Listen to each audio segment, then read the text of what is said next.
In other news, a man arrested after two dogs attacked and seriously injured a man in Bognor Regis has been released on bail.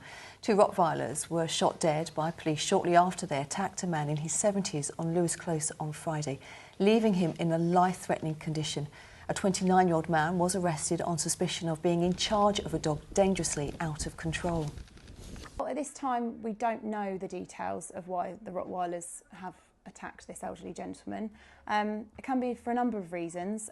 Generally speaking, we deal with a lot of dogs displaying this aggressive behaviour, and it's coming from a place of anxiety, so nervous aggression. I've definitely seen a rise in dogs displaying fear-induced aggression since the pandemic because of a lack of exposure at a really critical age.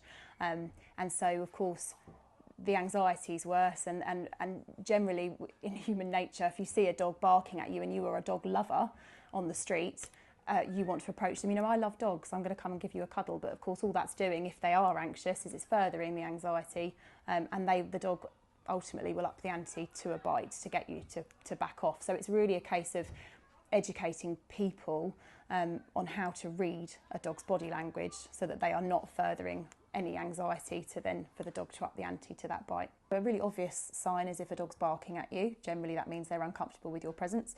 But more subtle signs are whites of their eyes showing, a lower posture, so they cower, tail right under between their legs, ears back is another one. But really, if you see any of these signs, just give them space.